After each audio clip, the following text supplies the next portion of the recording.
I've got something for you.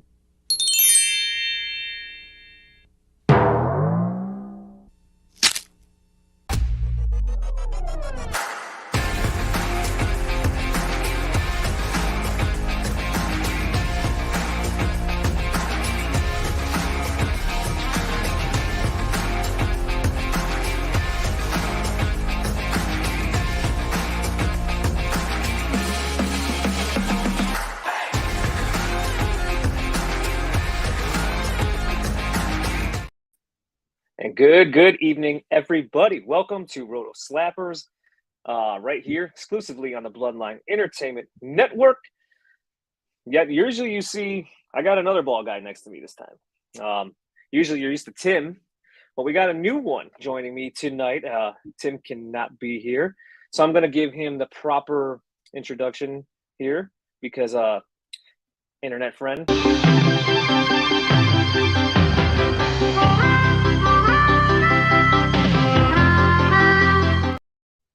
Perfect strangers, baby. Sean, that is who it is. You recognize him. He was actually on the mock draft with us last week, so this is not his first time, but he's back again this week with me to play a little draft strategy Jeopardy. So, Sean, how you doing?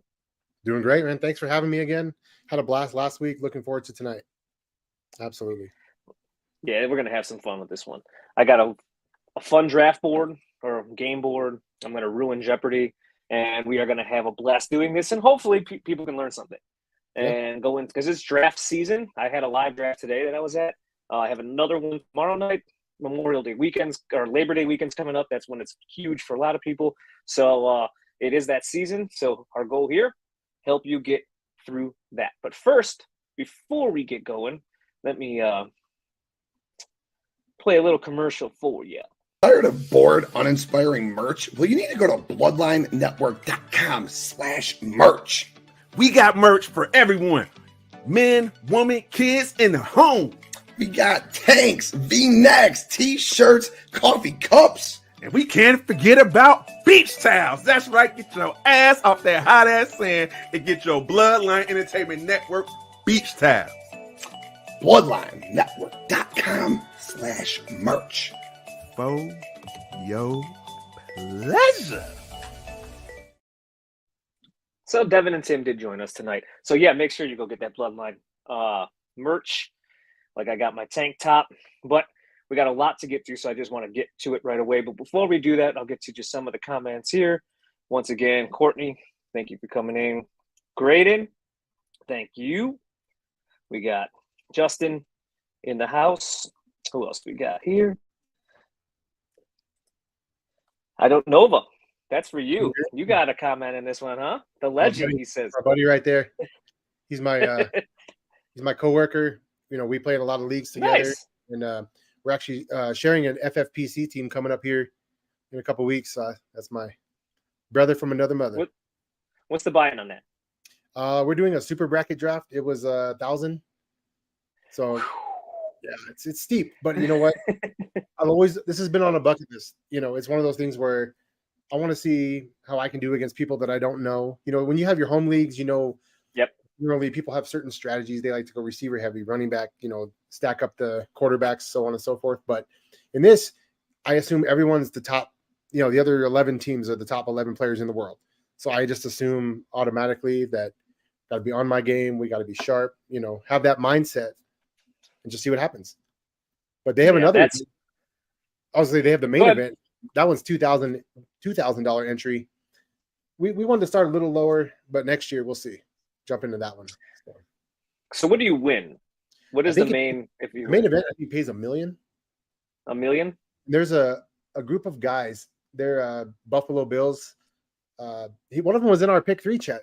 Sean Stutzman. I was just gonna say I remember him, right? I remember. There's him and 2 other guys, and they have a couple teams, but they've won the middle back-to-back years. They won last year and then the year before that. You know, so I asked him for some tips because I'm like, hey, you know, you're never too old to learn from somebody.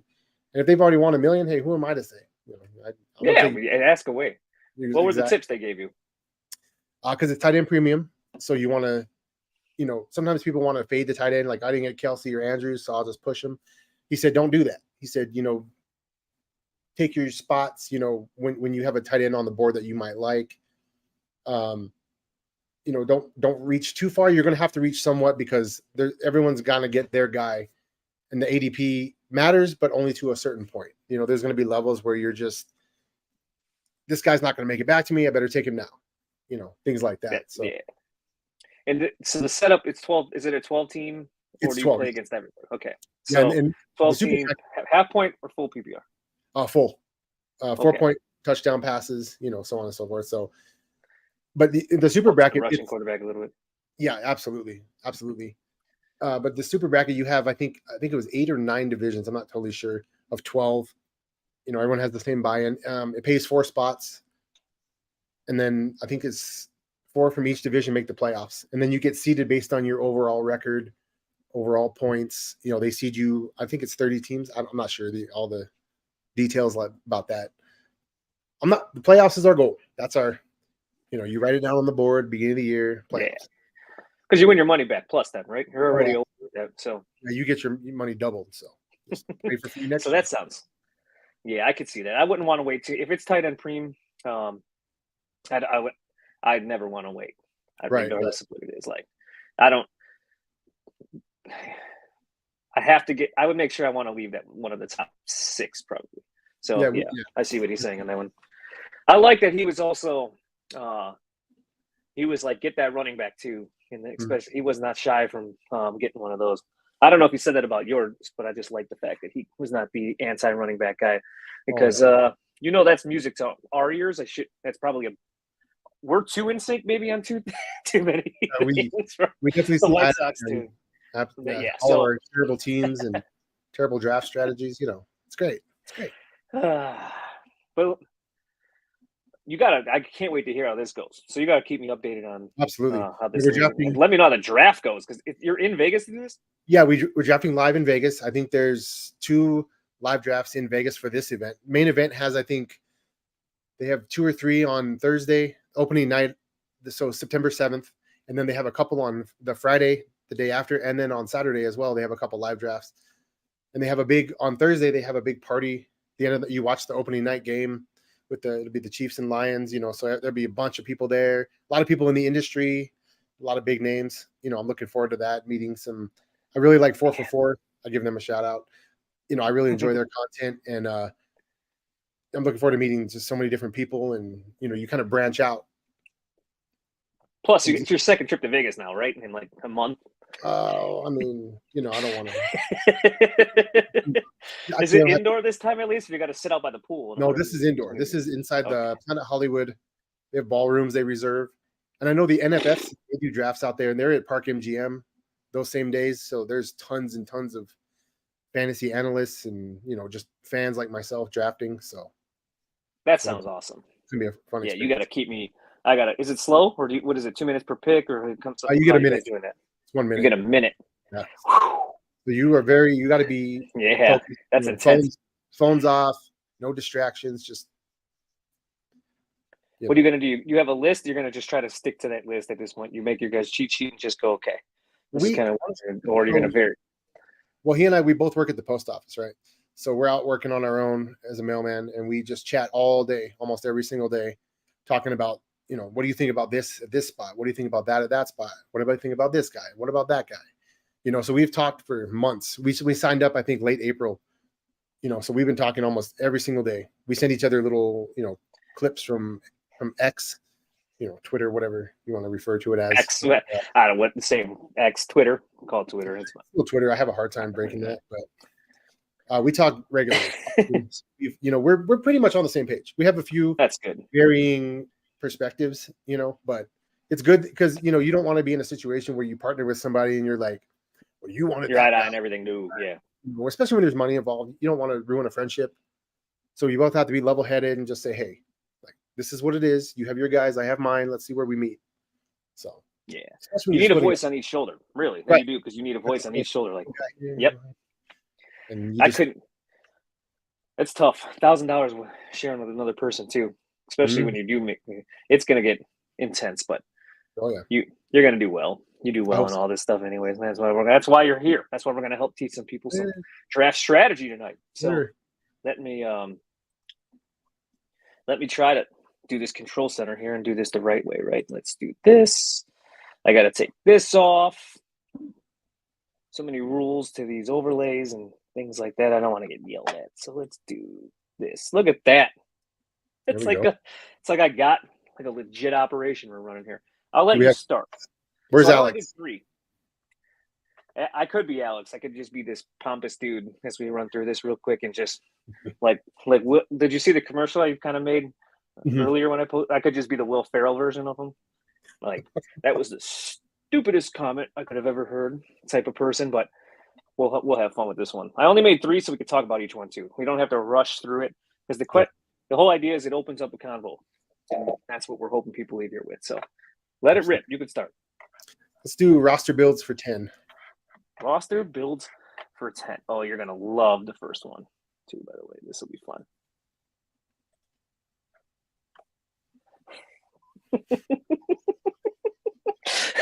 That's why it was 10. Oh, man. This popular choice is when you draft every position first besides running back. You can answer it. Go ahead. You love this one, so go ahead and answer it. I can't. So we'll just pick it. This is called 0 RB. I'll answer it. I can't. We had talked about it a little bit on the mock. I think 0 RB it made more sense when no one else did it. And you were like the only guy in your league that was veering away from it. And you could get 2 of the top 6 wide receivers out there and put them both on your team. You can't do that anymore. Like now you're going to punt it, but you're only going to get 2 of the top 15 wide receivers, let's say in a 12-team league now. You're not getting 2 of the top 10.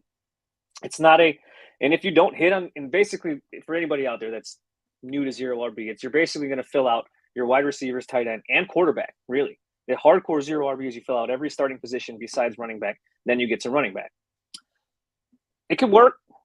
The idea of it is that running back is a job-based position, and if somebody gets hurt or somebody takes over, injuries happen a lot to running backs, that someone's going to find a way to get themselves to 15, 16, 17 carries a game out there that you're going to get late in draft. And there's going to be plenty of them because there is injuries. But there's times where you don't get any of them, and it takes six weeks before you even get one. So it is not something that I particularly do myself, and I know it's something that you don't do either. You despise this one, but that's why it was only 10 points because it was. That's why I won't even answer it because I'm the opposite. I'm robust RB. You give me first, second, and third round running backs, I'm in heaven. I understand the injury risk. I know all that, but with so many people fading them, it's just. It's not my favorite. It is a risky play. You got to know what you're doing to do it really too, and you got to know who you're stockpiling at the end. But like I said, you're now battling potentially 4 to 5 other teams that are doing it.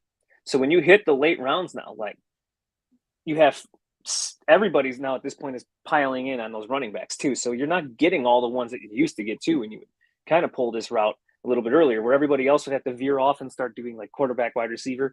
It's not like that anymore. There's multiple teams that are battling you for the 0 RB. So it's just not my cup of tea. It works. I think it works better in probably best ball because then you could just throw a bunch of darts at a wall and one of them scores a touchdown. Even if they don't, it saves you that week basically point wise. But it's not something I like to do in a redraft league. So I'll let you keep going. You're the guest. So keep potpourri for 10. Potpourri for 10. I knew that I was going to do something, but this is the acceptable time to draft a defense in a 12-team PPR league. See, this is another one where I kind of struggle. I would say, how many rounds is it? So we'll just say 14 rounds, like your hometown league, because this is something Tim and I won't agree to this one either. That's for damn sure. Okay, so you're going to laugh. If you're in a 14 round, I'd say probably, for me, I'm looking round like 11. Yeah, so you're more like Tim. So okay. I see Tim will want to get that defense off the board.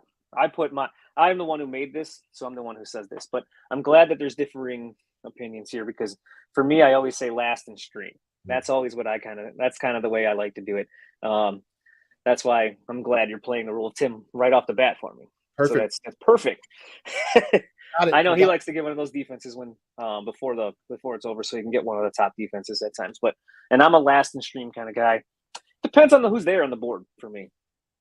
If you play with a lot of good people and nobody else is really reaching for weird things, and you get to round 12 and one of the top defenses there, yeah, sure, I can see it.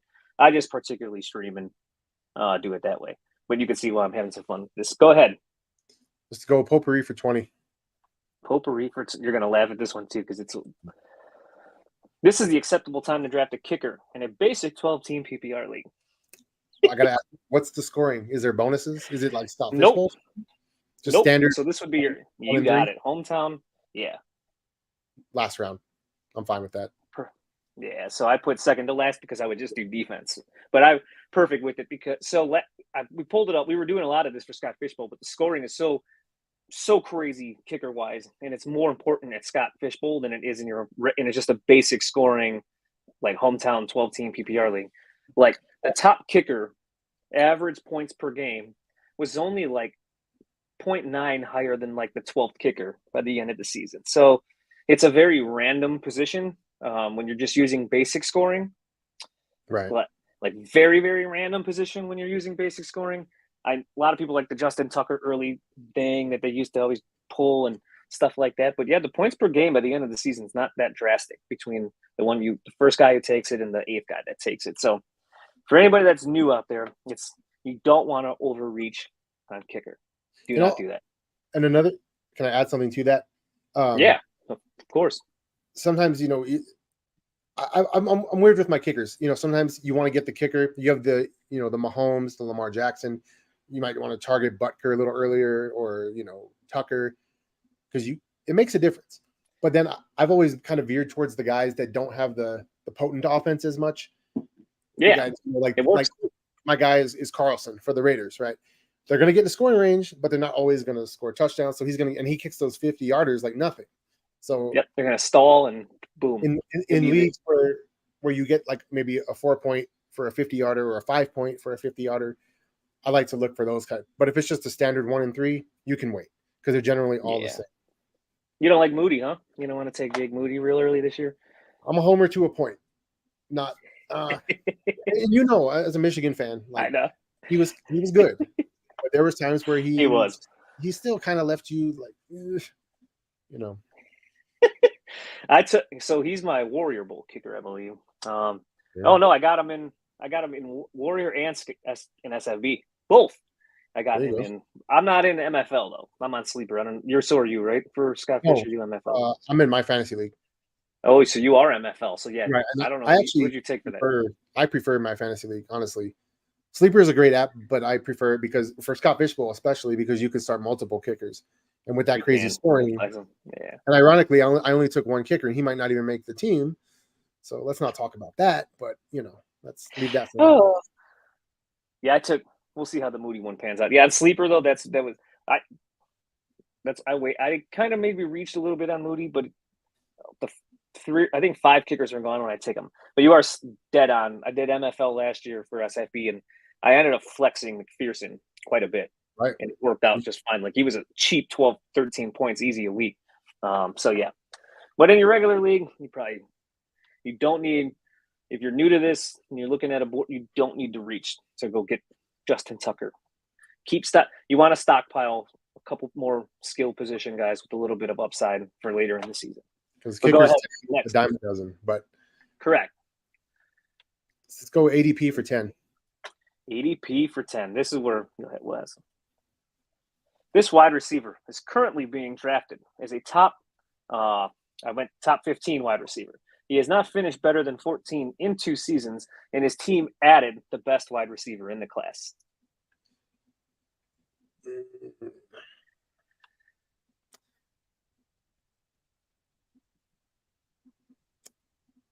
That's a tough one. Is it Lockett? Nope. You're on the right team though, but someone else is still being drafted as a top 15 wide receiver. DK. Yeah, DK Metcalf is. Yep. So you got it, DK Metcalf. So that the best wide receiver in the class. That's where it kind of threw me off. So I'm like, okay. So that's for me. He's the best wide receiver. That's why. Okay, that's could be not for you. Yeah, I mean, yeah, for I me, love JSN, so that's why. I'm glad he's gone from Ohio State, but that's. I wanted the Bears. I get it. I'm a Michigan fan, but I was so angry on draft night because number one, they moved back a spot. So I was like, oh, they traded back a spot. The Eagles get the main guy I really wanted, and Jalen Carter. Mm-hmm. So of course they get him, and I get that the Bears weren't in the situation to get him. But after that, I was like, all right. I was beating the drum for JSN a lot, anyways, that year. I was like, man, now they get DJ Moore. If you had JSN and DJ Moore, which like now you have a very dangerous offense. So that's really what I wanted. So talent-wise, I think he's there. But yeah, DK on ESPN right now is pick 24. It's got to adjust a little bit, I'm sure. So I'm using ESPN, by the way, for this. I'm kind of removing Sleeper and the other ones because we're still not quite shaking off the dynasty ADP, I think. And I think that's what they vary in their when they record ADP, I think, right? So I'm trying to shake out some of the dynasty stuff because it does move around what ADP kind of is. But DK just going a little bit too early for me. So that's why I kind of pointed him out on this one. Like I said, last 2 years, he was finished as wide receiver 16 a year ago, wide receiver 14 the year before that. And now he's still being drafted as a top 15 wide receiver and a wide receiver who's going to garner 100 targets to me just entered that offense. So it's something I want to point out. One of those things where I'm going to stay away from based on the ADP this year. So one, if you saw my mock draft from last week, I took Lockett as my fourth receiver. Round 6. And I kind of view them similar. I mean, Lockett, he's outplayed him the last 2 years, it feels like, in a sense, too. So it's you can have one catch for 20 or 3 for 103, that kind of thing. It's just it varies. And DK is for sure. I like DK, but not at his ADP, not at all. No, yeah. I'd rather have JSN and Lockett, to be honest. They're going late enough to where I'm more comfortable. I think they're all going to have days. DK will have his day. Lockett will have his day. JSN will have days. I think they all kind of eat away at each other. It's just hard for all of them on the same day. Obviously, all on the same day, they're not going to have it. But to just take where you're taking DK is too rich for my blood. But let it rip. Next one. Let's go ADP for 20. ADP for 20. So this running back is being drafted at pick 70. Even though history shows 100 carries and 60 targets is an automatic lock for RB2 numbers.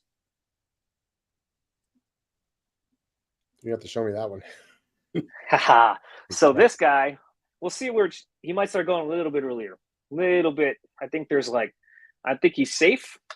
They're not going to add anyone. They added one person already, but I was not sure after Nyheim Hines got hurt if they were going to do anything else after that, but they didn't. And this guy is still going at pick 70. And it's James Cook out of Buffalo. Yeah. So last year, I think if you go back a few years, there's no running back that was not in RB2 that had 100 carries and 60 targets in a PPR league. There just wasn't. And I don't see with Nyheim Hines down, I just don't see how James Cook doesn't clear 60 targets now in this offense. Devin Singletary's gone. A year ago, all the backs easily cleared well over. I think Josh Allen threw the running backs 115 times last year. So there's a lot of vacated targets there for James Cook. So, he's going later than I think he's going to give you value based on where he's being drafted at so far this year. And I'll go back to my mock from last week. I took him as my RB2 in round. That's it. And it's 7, I believe, 7 or 8. I can't remember. And that's perfect how you did it. He's a perfect hero RB guy too, because you could take one of your running backs early, get your hero RB off the board, take a couple wideouts, get a tight end and quarterback, loop back around to James Cook at pick 70 then as your RB2, like you just mentioned, and he could be in that offense especially. It would not surprise me if he finishes as a top 20 running back this year in PPR leagues for sure. The one concern I have with his targets, though, what do you think Kincaid, how he factors in? Because I feel he probably does. He probably does factor in, but I think so. They throw the ball a lot. Oh yeah. He just threw it around to a bunch of different guys, and Gabe Davis never panned out. As the number 2, maybe Kincaid takes over the Gabe Davis role, or I don't know. There's still enough volume, I think, outside of Diggs to go to a couple guys on this offense. I think you see Kincaid maybe takes the Knox plus role a little. If they've 70% of the time I've seen him, I read this so far in the preseason. 70% of the time he's lining up in the slot. He's not even lining up as a tight end. Is that what they're going to kind of use him as going forward? We're all way too low on him if that's how they're going to deploy him this year in a PPR league, Kincaid. But you are right on that. Like he could be a sneaky guy. But I don't know. When Cook was on the field last year, they targeted him a ton, like 29% target share on the field or something. Like it was pretty crazy. But I also wonder. Honestly, I also wonder with Damian Harris, Latavius Murray. Get the touchdowns. I think Damian Harris will get the touchdowns. I'm not counting on touchdowns for Cook here, but I think in PPR you're going to see enough volume catching the football and just adding in the carries where I think he could finish as an RB2 still for you. And I think he's a lock at their, as their starting running back. I mean, everything they've shown and said thus far, it's him. But I do like Damian Harris a little bit later. He's been a guy I've ended up with many teams. To me, Damian Harris is if I had to make a guess on who's going to be this year's Jamal Williams, on a guy who could just land on the end zone 12, 13 times, 1-yard touchdowns, it might be Damian Harris, to be honest with you. This year's it sucks for Allen, but yep. That's kind of how I've looked at him coming into this season. When they said, I think Damian Harris was a decent back. Nothing flashy, nothing spectacular. Obviously, he was, he had injury issues. He was outshined by Ramondre. But landing in Buffalo was a good thing for him because I think they also want to take some of Josh Allen's goal line carries away, keep him healthy. And I think that's where Damian Harris will factor in. And even Murray possibly. I mean, he always has those flashes. He's the guy you pick up on the air. He's like Frank Gore now. Right. Just won't go away. He's like 34 years old. Blake, my man. Blake from Roto Slappers Fantasy Baseball. You know him there. Make sure you go follow him on Twitter because the fantasy baseball season's still going, although playoffs are starting now. So, yeah. Courtney, so don't take a – no, if it's a super flex, sure, but in a regular – most hometown leagues are one single quarterback, and please don't take a quarterback first. You've heard it here. Zeke, I don't know what you mean by Zeke, but I really don't want to talk about Zeke. Well, maybe we will. Cook fifth. We see. I like this. Cook fits in a run and gun offense. Bills could run with Diggs, Kincaid, Knox, etc., and Cook. They could all be out there. Yeah, I agree. I think they're all going to have days, and I think there's plenty of volume to go around for a lot of these guys. To be honest, I really, really do. Like I said, 115 targets went to running backs last year in that offense. They got to go to. They're going to.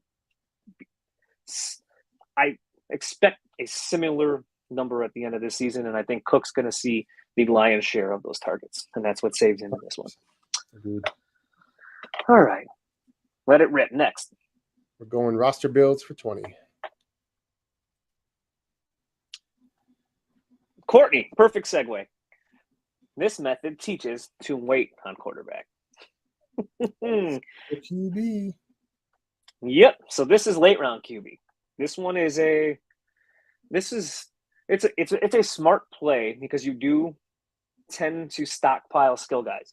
And that's something you kind of need a lot of times. Like instead of using a quarterback in the 3rd round or the 4th round or the 5th round, where a lot of people are taking them now, you get another star running back or star wide receiver, or that's where you get your tight end. So the theme makes sense, and I'm definitely not opposed to it. I think it works. We talked about it on the mock. You could pair 2 guys in the 10th round. Like when you get to round 10, for instance, you could pair Kirk Cousins and Anthony Richardson. One safe bet, one risky bet, but the 2 of them could weigh out and get you exactly what you need to get QB1 play the whole year, unless Richardson breaks out. The rushing is unreal, and he's throwing the football well. Like then you got your guy, but you got the security blanket in Cousins. But I'm not opposed this year. Great, I'm not like. So in that mock I did pick 1-1, and when I went back and looked, I did a couple mocks then and picked 1-1 afterward just to see how it kind of went. And I'm not gonna lie, it depends on who falls. If a few guys fall in your hometown league, then obviously this doesn't make sense. But in majority of like the mocks I was doing, if people semi know what they're doing, I was actually okay with on that turn. If I was picking 1 or 2 on the turn back in the 3rd, going with Mahomes Hurts right there, because it's almost a rainbow build type thing. Keyword, remember that for later. where you're kind of taking guys that are going to be at the top of their position over like a wide receiver 2 at that point when you can get a wide receiver 2 later on the turn. So I tried doing it, and like I would have been much happier last week when I did that mock if I would have started Jefferson, Gibbs, Hurts, because he was still available when I was there, over Ramondre. I just tried it again, and it just looked better when I was done with it. But the late round QB does work. I don't know, what is your take? My feelings, okay, this has been a struggle for me because I've always been kind of in a single quarterback league. I like to wait. I like to stockpile running backs, receivers, get a good tight end or, whatever the format is. But it seems like it changes every year. This year, I've noticed a lot of quarterbacks go, it's very much a roller coaster. This year, I've seen a lot more quarterbacks going rounds 2, 3, 4, Me personally, I get one aspect of it is when you have one of the elite guys, you set it and forget it every week. You don't have to worry about trying to play matchups because it never fails. You're going to have so-and-so playing Houston, so-and-so playing, Kansas City. Like, oh, it's going to be a shootout, or he's playing the worst pass defense in football. Like, well, which one do I want to go with? Well, you still start the wrong one. Right. You start the shootout thinking, oh, they're going to light it up. The worst defense, they're going to be up 20-0. They're just going to run the ball, and it goes completely opposite. So basically, it's all personal preference, really, with who you want. If you just want to get a set it and forget it guy, I understand it. But for me, I did the mock last week, and I took Herbert, I believe, in the 5th round, and I was perfectly fine. That's ideally, that's what I was going to say. The 4, 5, 6 range, I'm good with, because at that point you've gotten a couple of running backs or receivers, depending on how you want to build your team. That's ultimately, if you're a guy who's just, I know I can get this elite production from Mahomes, a Hurts, and Allen, Lamar, whoever you prefer, go get your guy. But ideally, I wouldn't do it before round 2, or I'm sorry, like in the round 3 range. 2, 3, whatever, preferably 4, 5, but to each their own. I don't remember if that question's in there or not, but we might circle back to that. But I do agree with you on that one. Like, I would not do it in 2. That's not something I'm going to ever do. But you do see it a lot. I mean, you look at these big money drafts, and I know they're Mahomes now at like pick ADP's like 20. Well, actually, in the FFPC, he's going 212. So I mean, he's going that Jefferson, Mahomes, and whomever. Typically, sometimes Hurts is in there. The Hurts, Devontae Smith. That's where I battle myself. I'm good on Gibbs. I've moved him up. I like him, at least. That's me. And he doesn't have to like everybody. But the cutoff line at that point, depending on who falls, but Gibbs seems to be that cutoff line for me. Like Garrett Wilson's gone. Usually Mark Andrews is gone. Like a lot of these guys are already gone. When I get to the end of round 2 that I like, and speaking of Zeke, I don't think he's worrisome. I don't think he's that good, but he probably eats a lot of goal line touchdowns from Ramondre. So I move Ramondre back a little in my ranks, and it gets hard for me to take a Devontae Smith or a Ramondre now over one of those quarterbacks, because I feel like on my turn back around, I could get a running back or a wide receiver that they might be a tier after, but it's closer than where I have the quarterbacks from where I'm taking them then to at the end. That's my personal struggle, because I look at a hypothetical situation where I have the first pick and I get Jefferson on the way back, and then a Devontae Smith is sitting there, maybe a T. Higgins, a Calvin Ridley, and I'm like, I could load these 3 receivers, and then I'll just wait and see which quarterback makes it back to me round 4 or 5 at the turn. And it's, what is the difference, the point difference between a Mahomes and a Herbert or a Lawrence, worst case? Or is last year was big. That was the thing. The top 3 were like it was pretty significant. After looking at the numbers, it's pretty significant. But then you look at the receivers, and I had this debate with my buddy the other day, and it's, are you taking a T. Higgins or Terry McLaurin? How much of a point difference? You're looking at a 20 to 30 point difference versus some of the quarterbacks you're looking at from a Mahomes. It was about a 70-point difference in some cases. And you divide that by however many weeks your league is, it can make or break you. Yeah. You got to be prepared for late round. Your quarterback this year, you almost need to be prepared for 3 spots. It's either going to be that 2-3 turn, in a sense, the 4th, 5th to grab probably the middle guys. That's probably going to be like Lamar, Herbert, like you had just mentioned, that tier, or you're just going to wait and you're going to go with the Cousins. Maybe Daniel Jones makes it back there. He probably does too. Or Anthony or Richardson. or Anthony Richardson. There's Yeah, your home rushing. run swing too, right there. And he's going at he is not.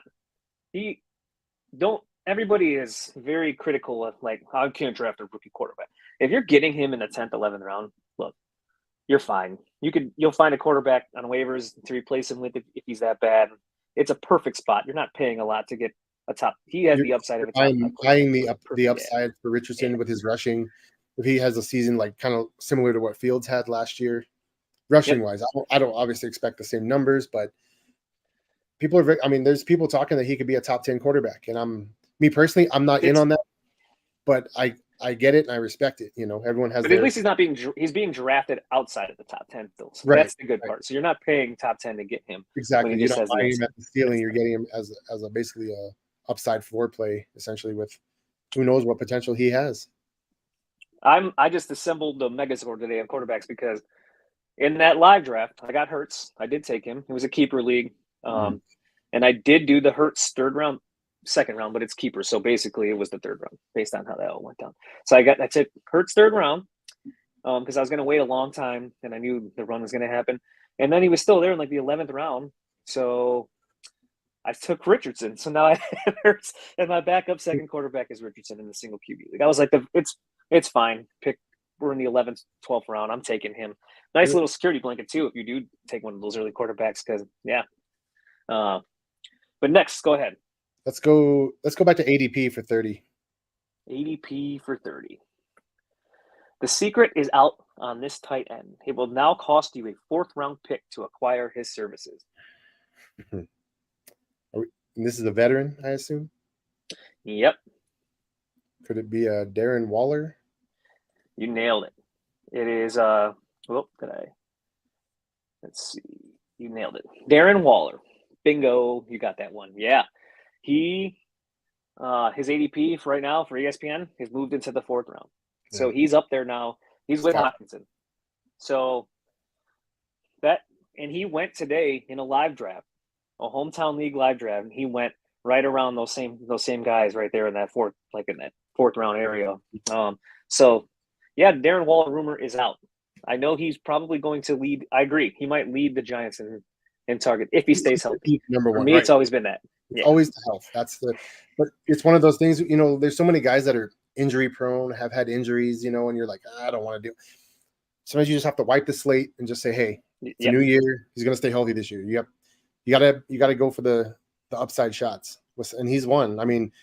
Daniel Jones is going to throw him tons of passes. I just wish he was going later still. Like, man, you could get him 3 weeks ago. You were getting him 7th round. Right. And that's where, and now it's like, all right, now you're paying. You're buying him at ceiling prices, and he's got to hit it. And he has to hit it at that point, especially where he's going now. But I do agree with you. Like, it is a home run swing, and if anyone's capable, outside of Travis Kelce, Darren Waller is going to be the only other tight end. Maybe, well, no. Mark Andrews, he might lead the Ravens in targets out of all the pass catchers still. So those 3 are the only 3 that have a shot at it, though. That's it. And I think a lot of it too is don't show. Probably not, but the scoring too. In tight end premium leagues, these guys are all going to go much sooner, and that seems to be a new thing. It's everybody likes tight end premium. In a lot of these things, he's going between picks 1 through 4. And Andrews is a lock in pretty much every single tight end premium in round 2. You're seeing Hockenson 3, 4, Waller. Kelce's a unicorn. Kelce goes in the 1st round now of every league. but here's the thing though, is Kelce last year was such a significant gap, and going into last year it was like Andrews is the guy coming off of his previous year where he was a monster, and Kelce was like, oh, he's gonna hit the age cliff and injuries and blah blah blah blah blah. Well, obviously that didn't happen. So then it's like, well, is it this year? Is this year he hits the cliff, or do 32 right 33? Do the tight ends close the gap, and so you're not getting as much of a premium from Kelce as you did, in previous times. So I for sure think the tight ends close the gap a little. I don't think it's going to be as bad. Last year was a wasteland for the most part. I don't think it will be as bad as it was last year. So I don't know. I'm not going to hate on Kelce in the 1st round. I think it's a good pick. He's still going to be Mahomes, best quarterback in the NFL, his top target. So But you are right. There are some that sit back and go, man, I don't know, 32, 33, because the cliff started anytime soon. But yeah, Darren Waller, 4th round pick now. Go ahead. Next.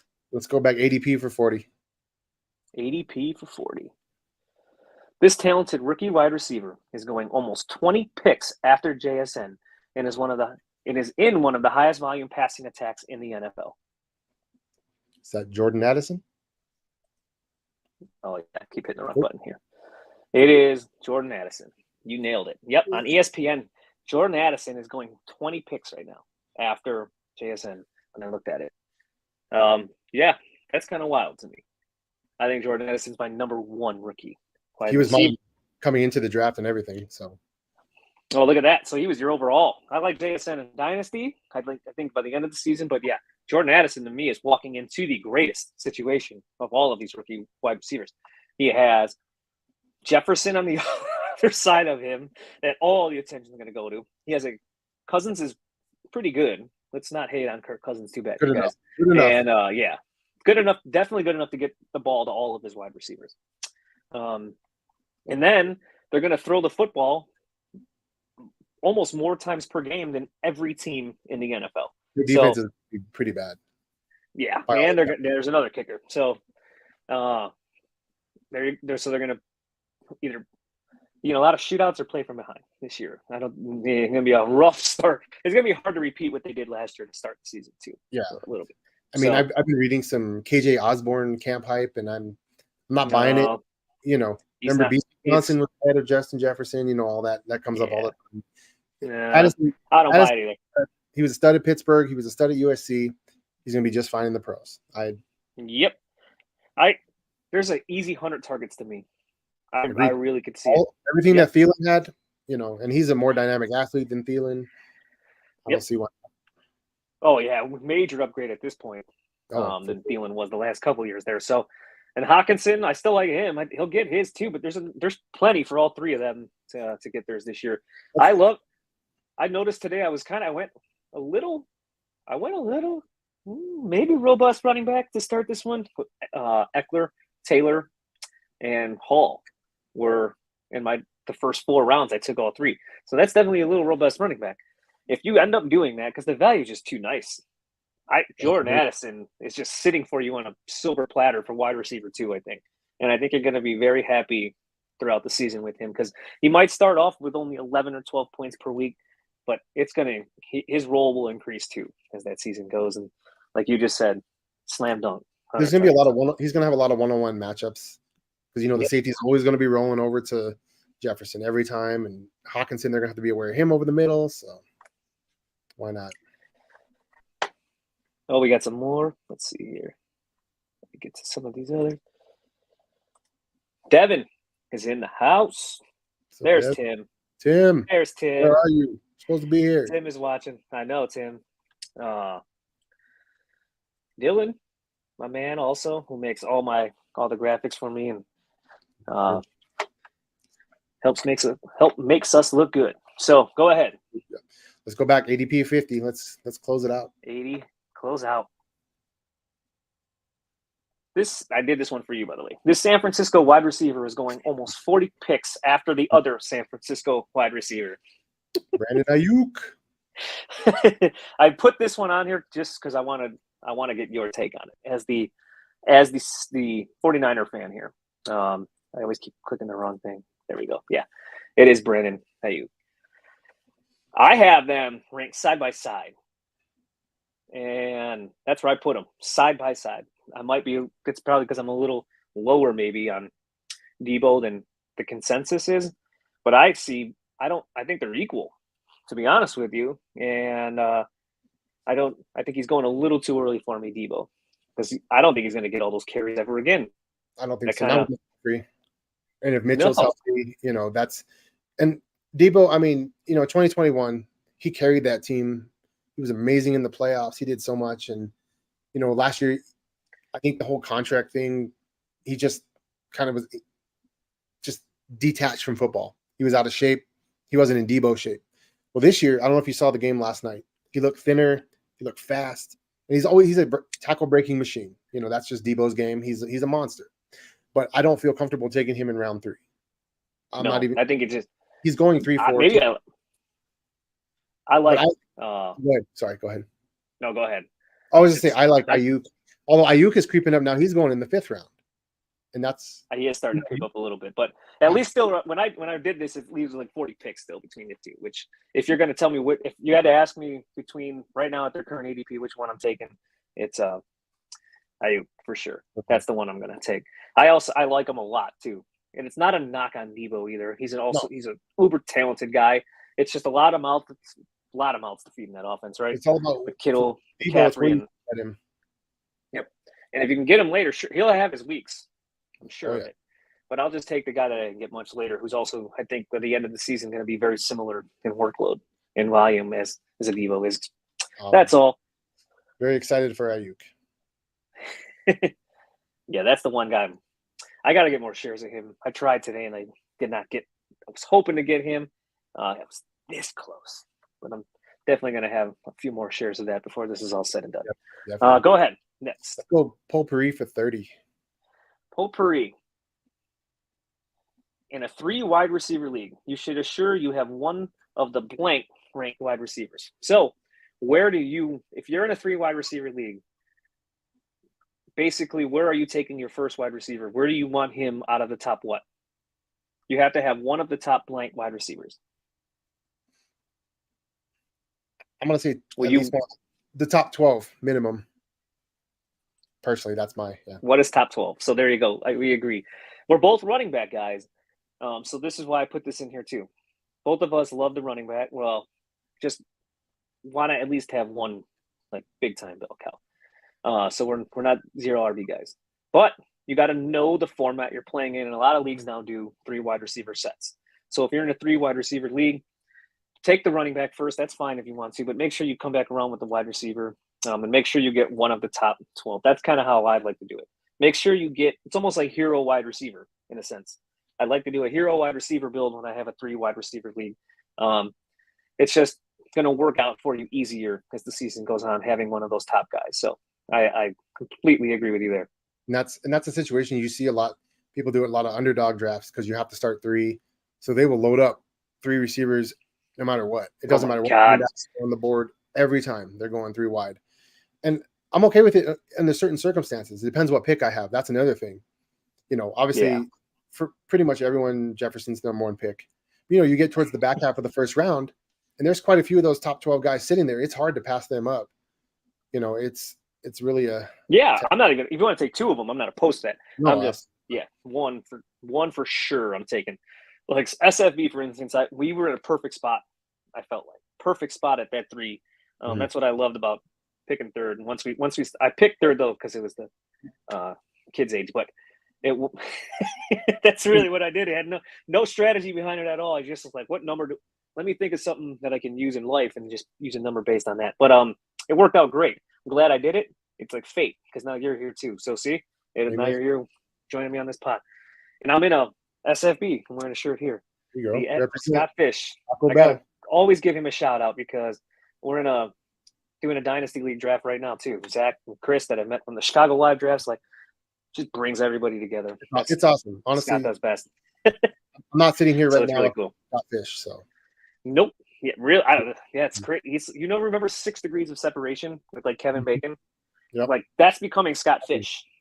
In the sense of everybody that plays fantasy football. And for me, that was one of the reasons I wanted to do that Vegas live draft because there's so many people you get to meet, and it's fun because you have like-minded people that you can sit and talk, sports, football, whatever, for hours on end. And I didn't realize or even think that there'd be another person foolish enough to be a White Sox, Orlando Magic, and Michigan fan. And I'm like, oh, I got a tattooed on me, Orlando Magic. Not even that. That's the crazy part. I know. We are the only 2 human beings on planet Earth that are the fan of those exact teams. I will guarantee it. There's no one else out there. I'll put money on it. I'd be willing to take that bet as well because a lot of people, why couldn't I have liked different players growing up? I see all these, I was a big Shaq fan. Why couldn't I be a David Robinson fan? But it is what it is, right? Something less miserable. Stay loyal to it. Stay loyal. But yeah, So yeah, pick third though. I was able to get him on wrong. It's a 3 wide receiver league. I obviously I think I went Derrick Henry, or I went quarterback Allen, Henry, Amon-Ra, Hawkinson or something to start that thing. But I was still able to get one of my top. He's at 10 for me, but one of them. So make sure you look at look at the board, kind of plot it out, and make sure you get at least one of those guys. That's kind of the rest of, because then if you can wait back a little bit, and then some of those other guys like Jordan Addison or those other guys that are like at wide receiver too, even if you get 2 of them to pair with a top 12 wide receiver, it shakes out a little better in a 3 wide receiver league. By the way, you were spot on underdog, because this is the first year I really ever started playing underdog.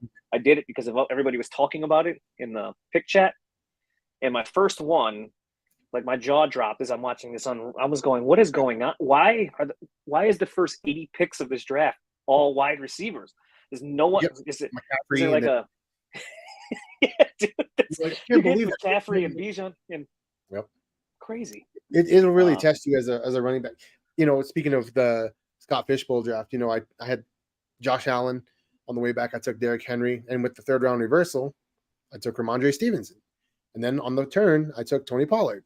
So I went quarterback, 3 running backs. So you robust at running back. But round 5, I was able to land Devontae Smith, and I had Ayuk and McLaurin. I was very happy with my receiving room, but I pushed it. So you nailed it, because I went Devontae Smith. I think is like my 12th ranked wide receiver. So you got in top 12 wide receiver still, even in round 5. You got to let your board play out. That's another perfect thing that you kind of bring up. Like if you see a bunch of them on there still, you can gamble it. That's fine. Take somebody else that you really like, and someone will fall back to you. So you gotta look at what's going on, see who's available, know where you're picking, and that's why you mock too. That's why you need to mock really a few times. Yeah, they might not go that way when the real one comes, but the clusters might stay the same. Right. And make sure you mock on the platform that you're drafting on. If it's a live draft, you could throw it all out the window because people are going to use magazines. But like if you have a live online draft in your hometown league and everyone's using ESPN, there's a good chance the ESPN rankings are going to weigh how that draft kind of shakes out. So if you mock, you can see website has different players ranked in different places, and you can just think, oh, I can get this guy in next round. Nope, he just went because the other website that they use had him ranked 5 spots higher. So yep. All right, go ahead. Next. Let's get it. Potpourri for 40. Potpourri for 40. So this is why I said we were going to bring this back up again. This is the earliest to reach for a quarterback in a single QB league. So Courtney, you commented on this earlier. We kind of brought it up. I said it would come back, and we kind of agreed on this, right? I had put what is 25 because I think I'm more comfortable there. And you're right. I'm not doing it in the first 2 rounds. It would have to be the 3rd round for me to make it make sense. I mean, you can do it the end of round 2. I mean, if you're at the turn, especially, you want to just go get Mahomes or Hurts or Allen, whoever you want. I get it. But for me, I'd much rather rounds 3, mid to late round 3 if I can, or 4 or 5, just push it. But this will always vary based on the players available.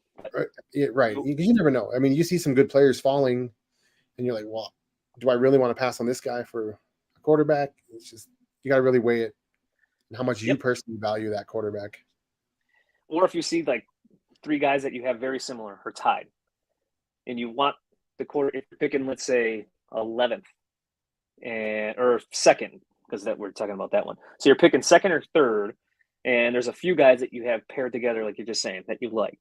You could go ahead then and that right at the end of the 2nd round, probably take the quarterback and get one of the same ranked guys. They're all going to very similar on the way back then. And it's almost like you flipped them. Anyways, you can almost just say, well, I took this guy in round 2, like this wide receiver in round 2 and Mahomes in round 3. Right. Exactly. Yeah. I wouldn't go too far past that. Like I'm not going to pick like 18 or something like that. No thanks. I did that in one of my home leagues last year. I loaded up on receivers and running backs, and I settled that quarterback. I was like, I'll be good. I ended up with Kirk Cousins and Aaron Rodgers. Well, it didn't work out. But fortunately, somebody had cut Justin Fields and picked him up. Oh. That helped. It was too little, too late. So you gamble sometimes, and you never know. People, especially in home leagues, I've noticed. I have one. Somebody will take, Justin Herbert in round 5, and then 2 rounds later they'll take Trevor Lawrence, and I'm like, what are you doing? But hey, I'm glad you put there that. goes my plan. Plan. Let me change it up again. So that's one of those things where if you risk it and you're like, oh, I'll push it, I'll get, and then somebody They does might that. trade you Trevor Lawrence though for wide receiver 1. Yeah. Saw that last week. Or Joe Burrow. Don't do that either. Yeah. Yeah. Don't be cornered into that. This is going to come up again too in this one. So go ahead, pick another one. Free 50. So this is the appropriate time to handcuff your star running back. Another popular thing that a lot of people love to do. So what do you like to do? I don't necessarily like to handcuff my star running back. Oh, look at that. We're on the same because I say never. Let's go. I'd rather we're on the same page because I'd rather take the swing at a superstar again, someone who I believe could be, if all the cards fall right, like a top 5 player, a top 10 player. I don't want the guy who's going to, so the star running back goes down. Now he gets 15 carries a game, but he's an RB2 the rest of the season. Like tops. That's the best he's going to be. I'm not a handcuff guy. So I'm glad that you say that. I think you pass better players with higher ceilings to get your handcuff a lot of times. And I 100% agree with you. And I'm so happy that you just said. I'm glad we agree because sometimes, there is an aspect to it where it's like, if you have Aaron Jones, do you want AJ Dillon as well? Obviously, situations with like Jahmyr Gibbs, David Montgomery, guys who are both going to play have significant roles. But then you have a situation like Pittsburgh, right? That's one where I'm okay. Najee's probably the bell cow, but Jaylen Warren is going to have a significant role. How much is he going to eat into Najee? Now, if I have McCaffrey, I'm not necessarily looking for Elijah Mitchell. I'm looking for a Jaylen Warren, somebody like that personally. Yeah, there you go. So that's perfect because that's what if I had McCaffrey, I'm probably going Jaylen Warren over Elijah Mitchell if they're both there at the same time. There's no doubt about it. Look at that. On the same page. All right, next. Let's game board. Roster builds. 30.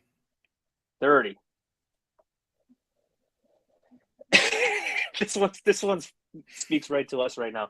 This risky method is when you draft mostly running backs early.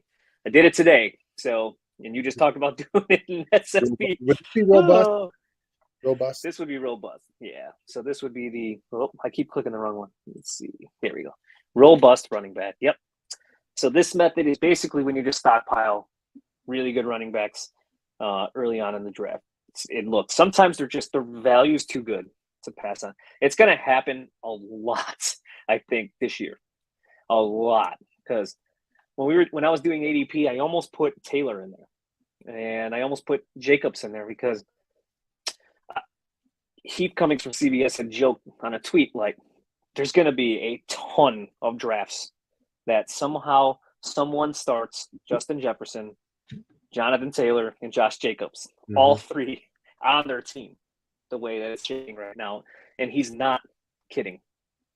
Like, it is based on ADP, it is doable for stuff like that to happen. I took Taylor today in the second round. The end of the second round, I took him. This was pick 24 to pair with Austin Eckler. It's risky, no doubt about it. But I think there's going to be a lot of robust running back build this year. Absolutely. It's just hard to pass that value because it's risky. We talked about it earlier. Sure, he's still a little banged up. Maybe Jacobs is a little safer, as crazy as it sounds, when he comes back because he'll be there week 1. That situation worries me though, because running back, the longer they hold out, they're not in camp. The soft tissue injuries pop up. Are they in good football shape? They're all in shape. Obviously, these guys work out like nobody's business, but football shape is much different than just going to the gym and lifting heavy and doing all your drills. So I don't know. That's my thing with JT as well. Yeah, he was banged up coming in though, so that's the scarier part about him. But I wonder, that's what I think he's just not really participating more for. But I think he really does want to prove it and show it. We had talked about maybe the phantom injury on the text. Like, do they milk it a little bit more when they get hurt? I just don't know if they have leverage, unfortunately, to do stuff because he's just hurting himself possibly when it comes to getting paid more next year by doing that. You know how the NFL is a very petty league. The Right. owners are all Do that, they're like, together too. you sat on the Colts. Why do we want to pay you more? Show me, prove it to me Yep. that you want to play. You got it. So so he does it there, and then all the owners are like, "Well, no, we're not going to pay him." Right. And so it backfires. So I think if he's healthy, I think he's going to go, and we know what his ceiling is, top 5. Oh, absolutely. So, and it's just hard to pass up. And I think sometimes you can take a calculated risk too, in especially your hometown league. So if it's the back of round 2 and you can get a Taylor, you could probably survive it, even if you need to find somebody to use in his place. But yeah, I think there's going to be a lot of robust RB builds just based on the landscape right now. The running back is dwindling, every time, I personally am still in on Ramondre, but I see why Zeke, he could take some touchdowns. I'm still in on Ramondre. I still 3rd round for me easily still. It's just Same. who I look at it and see. Yeah. But Dalvin Cook going with Breece Hall, Cook's coming off the shoulder, but correct. He has the shoulder problems. He's also coming off his worst efficiency season too, Cook, that he's ever had last year, right? And sort of, I'm sure they're going to feed him the football, and I'm sure they never wanted to feed Breece Hall the football, but I'm glad you brought that up. But I kind of like what it's done to Breece Hall's ADP. I think you're starting to get him now at a more reasonable price too. So. Rounds 4 and 5 now, and that's hard for me to pass up. Yeah, because I fear we're taking him too late now. Look, you saw him in camp, like at practice. He's lining up in slot. Like I think Aaron Rodgers is going to throw him the football. He's going to catch a lot of passes, right? And that's the thing, PPR. You draft your team in chunks, basically. Like how I look at it, it's the first 4 weeks he might not give you a whole lot because he's still rehabbing the knee and getting back to 100%. But the middle to the end of the season, that might be a league winner. So. I hate that term, but you're spot on. League winner. That is the one case I think you can use it for, because by the end of the season, he might just be that. He might not get 20 carries a game, and he doesn't need it. His talent, if you gave him a handful of targets and 10 carries, he can explode those weeks, even with those minimal touches. He might get more than that. I'm just saying, even with minimal touches, a guy like that can do a lot of damage for you, especially. I kind of compared it to the Chiefs. The volume picks up. The Chiefs' old backfield where they had, Jamal Charles, and I believe it was Larry Johnson was the starter at the time.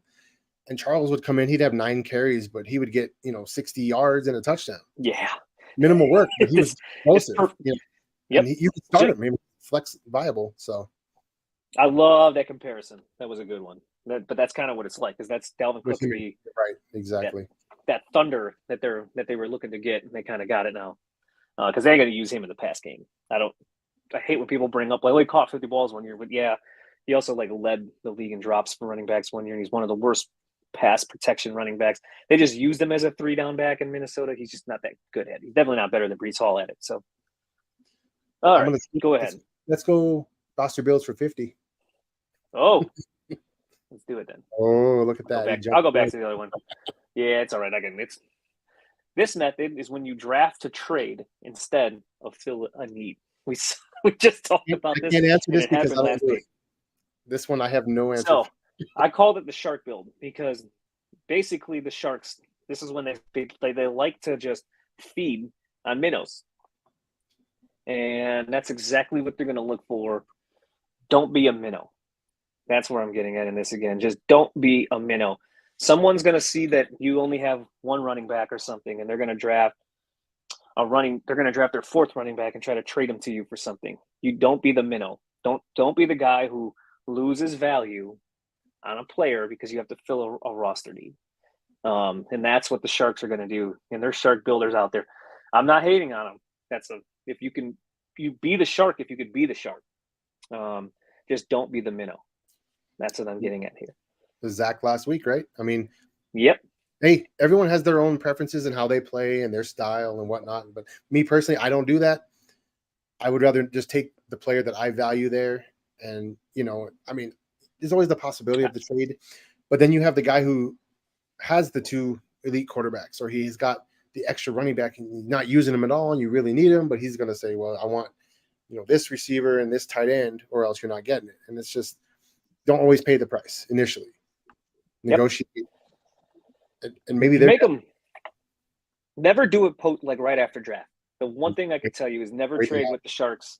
Yep, right after the draft. if you have a hole, give it patience. Give it a waiver run. It's okay to start 0-1. Mhm. It is okay. You never know too. If you start out some leagues that don't do like fab, and they do reverse whatever standings each week to do waivers, sometimes starting 0-1 and 0-2 gets you what you need without having to trade to get you what you need. So You get that patience. Elijah Mitchell from a couple years ago when Raheem There Mostert you went. go. Everyone jumped on Mitchell, and he had a lot of good weeks. You know, he was injured, but I think last year I don't remember any player having that same level of impact on the waiver wire. But you never know. There's always a couple guys that hit. We get some years where it's crazy. Remember the Devontae Freeman year?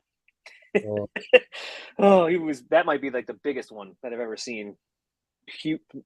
Top 3-4 running back that year. Everyone got him on waivers, but even that, you can even get a quarterback off waivers, a wide receiver. It happens. So be patient and don't be the minnow. Is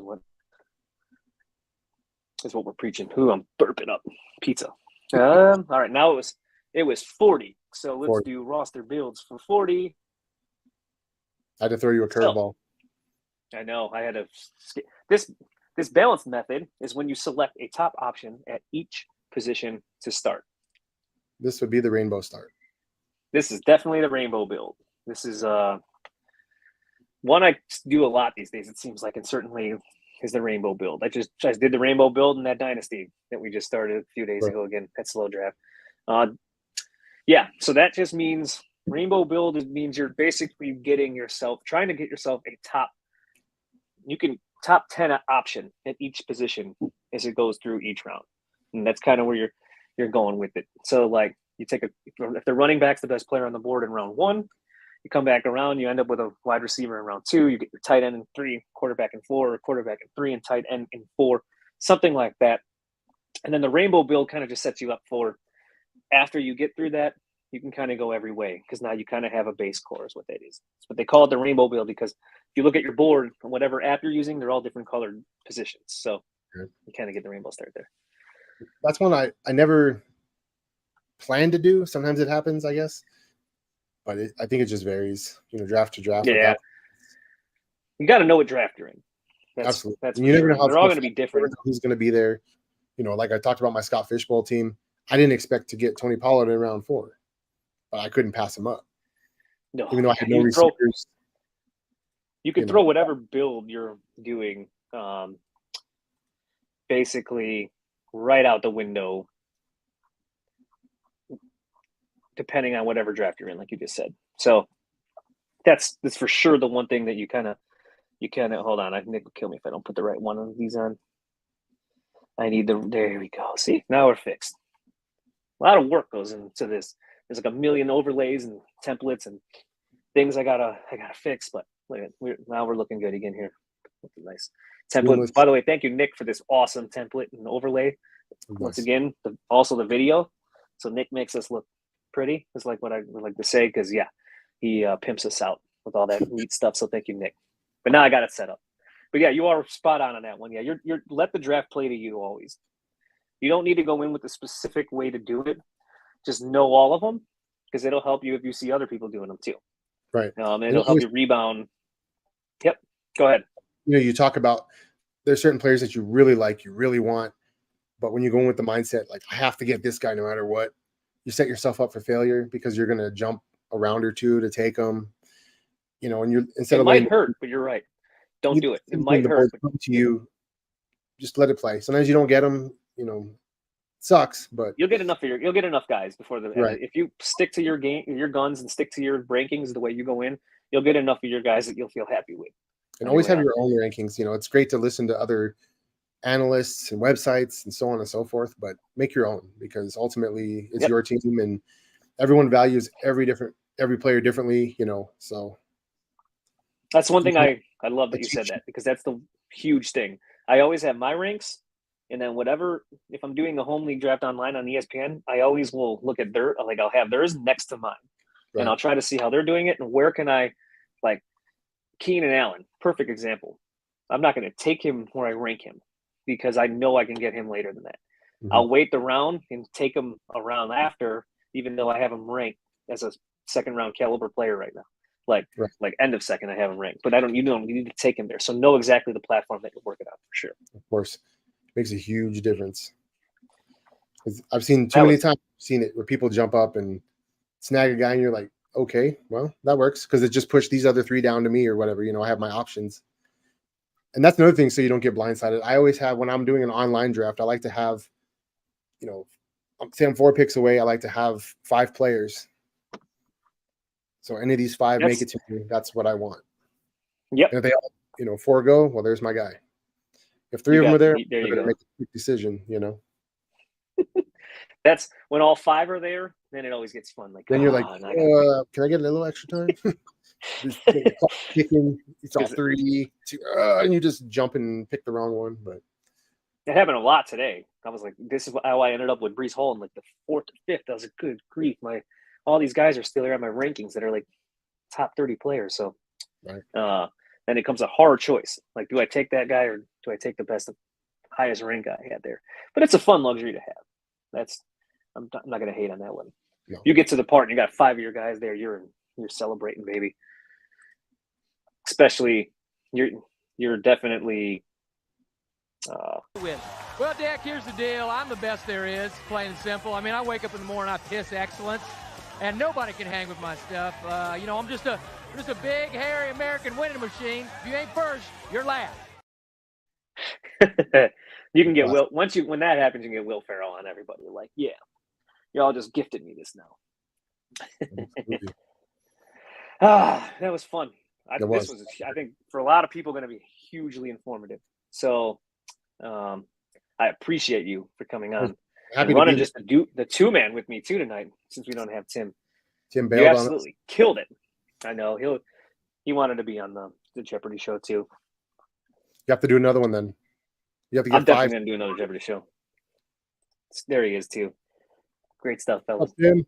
Thank you, Tim and Courtney. Thank you for watching as usual. Good night. Courtney's a regular. She is a regular. And I appreciate you for always tuning into everything that we do.